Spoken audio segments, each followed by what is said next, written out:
ပေါ်လာရင်တော့တစ်ခါရဲနှိပ်ပြီးဝင်လာလို့ရပါတယ်အဲ့မှာပေါ်လာရဲ့ allow ဆိုတာလေးကိုနှိပ်ပေးရမှာပဲဖြစ်ပါတယ်ရှင်အဲ့ဒါဆိုရင်လည်းမြန်မာ teacher platform application နဲ့ရောက်သွားပါပြီဘေးကအဆက်လေးရကနေပြီးတော့မှတက်ဆင်ကိုကမြန်မာဘာသာစကားနဲ့လည်းပြောင်းလဲလို့ရပါတယ်ရှင်အဲ့ဒါဆိုရင်တော့မြန်မာဘာသာစကားနဲ့ဖြစ်သွားပါပြီရှင်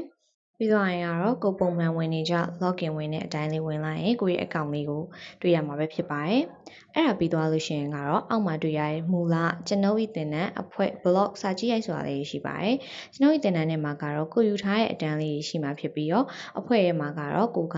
ဝင်ပြီးတော့အကြံပြုလို့ရမှာပဲဖြစ်ပါတယ်။ blog ထဲမှာဆိုရင်တော့ကိုကဝင်ပြီးတော့စာရေးဝင်ဖတ်လို့ရမှာပဲဖြစ်ပါတယ်ရှင်။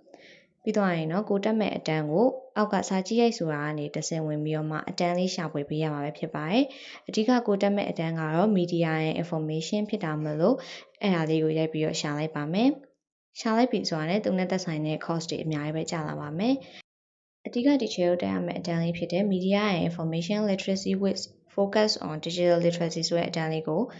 ယူလိုက်ပါမယ်အဲ့မှာကတော့သင်တန်းတက်ရောက်ပြီဆိုတာလေးကိုနှိပ်ပြီးရနဲ့စာလေးလာပြီဆိုတာလေးကိုနှိပ်ရမှာပဲဖြစ်ပါရဲ့ရှင်အဲ့လိုဆိုရင်ကတော့သူ့မှာပါရှိရဲ့စာရေးကိုတဆင်ချင်းစီဖတ်ပေးရပါမယ်အရင်ဦးဆုံးဏ္ဍန်ကနေစပြီးတော့ဖတ်ရပါမယ်ပြီးတော့ရင်ကတော့ရှေ့သို့ဆိုတာလေးကိုနှိပ်ပြီးတော့မှတဆင်ချင်းစီကိုကလေ့လာသွားရမှာပဲဖြစ်ပါရဲ့ရှင်အဲ့ဒီပုံစံအတိုင်းပဲ module 1ကနေပြီးတော့မှ5အထိကိုလေ့လာမှာဖြစ်ပါတယ်သင်ခန်းစာတစ်ခုပြီးရနဲ့အဲ့လိုအမှန်ကျစ်လေးတစ်ခုပေါ်လာမှာပဲဖြစ်ပါတယ်အဲ့တော့ကိုကတခုချင်းစီလေးလာပြီဆိုတာနဲ့ကိုယ့်ရဲ့အမှန်ချစ်အကုန်လုံးပေါ်လာပြီဆိုရင်ကတော့ကိုယ့်ရဲ့အတန်းလေးပြီးမြောက်သွားပြီပေါ့နော်ပြီးမြောက်သွားရင်တော့ကိုကအကဲဖြတ်သုံးသက်ခြင်းများဆိုတဲ့တဲကိုဝင်ပြီးရနဲ့ဟိုက